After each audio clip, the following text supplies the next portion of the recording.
की बात है। उदयपुर राज्य के राजा और रानी बहुत ही दुखी थे। उनके पास सब कुछ था, लेकिन संतान की प्राप्ति उन्हें अभी तक नहीं हुई थी।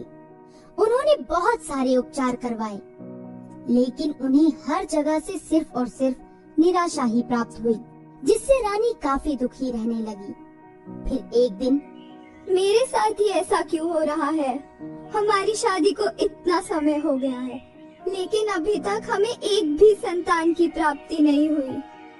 रानी रो रही थी कि तभी एक छोटी सी परी रानी के सामने आई, जिसने गुलाब के फूलों की कलियों के कपड़े और सर पर एक चमकीला लाल नग पहना था। तुम कौन हो? मेरा नाम गुलाबो है। तुम्हें रोता हुआ देखा तो सोचा तुम्हारी परेशानी पूछ लूं। मेरी तो एक ही परेशानी है। क्या? मेरी शादी को 5 साल बीत चुके हैं, लेकिन अभी तक मेरी एक भी संतान नहीं है। हमने कई उपचार भी करवाए, पर हमें अभी तक कोई फायदा नहीं हुआ। ओह, अब समझी। तो मैं तुम्हारी मदद कर सकती हूँ। सच? कैसे? ये लो, ये नग अपने घर के आंगन में उगा देना। इसके खिलने पर तुम्हें माँ बनने का मौका जरूर मिलेगा। लेकिन एक नग फूल कैसे बन सकता है? ये गुलाबों का जादू है, सर चढ़कर बोलेगा। लेकिन ध्यान रहे, जब तुम ये नग मिट्टी में दबाओ तो तुम्हें ना कोई देखे और ना ही इसमें तुम्हारे अलावा कोई पानी डाले, नहीं तो गड़बड़ हो जाएगी। ना, मैं कोई गलती होने नहीं दूंगी। रानी को नग देने के बाद परी वहाँ से चली गई और फिर अगले दिन रानी ने चुपचाप नग को बगीचे में उगा दिया। लेकिन वहीं पेड़ पर बैठी एक बंदरिया ये सब कुछ देख रही थी।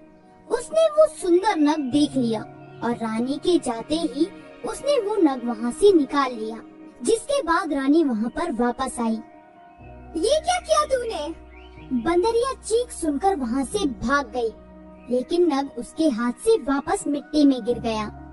रानी ने जल्दी से वो नग वापस मिट्टी में दबा दिया। कुछ समय बाद रानी गर्भवती हो गई और अब उसके बच्चे के जन्म का समय हो गया। लेकिन उसी समय एक बड़ी दिक्कत हो गई। हे, ये कैसे हो सकता है? रानी ने एक बंदरिया को जन्म दिया है। अरे दासी, हमें भी बताओ कि लड़का हुआ है या लड़की? मेरे बच्चे का चेहरा मुझे भी तो दिखाओ। दासी बड़ी ही हैरान थी, जिस वजह से वो राजा को कुछ नहीं बता पाई और बंदरिया को राजा की गोद में दे दिया। राजा को बंदरिया को अपनी गोद में देखकर बहुत ही झटका लगा। साथ ही रानी ने भी जब देखा कि उसने एक बंदरिया को जन्म दिया है तो वो रोने लगी। लेकिन उसे ही अपनी नियति समझकर दोनों ने बंदरिया को राजकुमारी की तरह पाला और धीरे धीरे समय बीतता गया। राजकुमारी बड़ी होने लगी। उसमें इंसानों और बंदरों दोनों के ही गुण थे। राजकुमारी, जिनका नाम रिया रखा गया, वो दिखती तो बंदरों की तरह थी, लेकिन इंसानों की तरह चलती और बात करती थी। वो पलक झपकते ही बंदरों की तरह पेड़ों पर चढ़ जाया करती थी और उतर भी जाया करती थी। माँ, मैं ऐसी क्यों हूँ? कोई भी मेरा दोस्त नहीं बनता, ना कोई मेरे साथ खेलता है। बेटा, आप उदास क्यों होते हो? यहाँ आपके साथ खेलने के लिए इतनी सारी दासियाँ है तो सही। माँ, वो सब मेरी उम्र की थोड़ी ना है। अच्छा, तो आपको अपने उम्र की सहेलियाँ चाहिए? हाँ पिताजी। तो आप महल से बाहर जाइए और दोस्त बनाने की कोशिश करिए। ये क्या कह रहे हो आप? सच बाबा, ऐसे करने से मेरे भी दोस्त बन जाएंगे? हाँ बेटा, जरूर बनेंगे। और एक बात हमेशा याद रखना कि सच्चा दोस्त वही होता है जो आपके रूप और आपकी ओहदे को बिना ध्यान में रखे आपसे दोस्ती करे। राजकुमारी अपने बाबा की बातें सुनकर बहुत ही खुश हुई और कुछ दासियों के साथ महल से बाहर चली गई। महल के थोड़ा दूर आकर उन्हें एक बहुत सुंदर बगीचा दिखाई दिया। वहाँ राजकुमारी कुछ बच्चियों से मिली।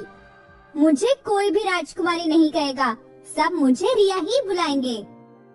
बगीचे में रिया को देखकर सभी बच्चे अचंभे में आ गए और उसका मजाक भी उड़ाने लगे, जिस वजह से रिया बहुत उदास हो गई। वो रोती हुई बगीचे से निकलकर अकेले ही दूर भाग गई।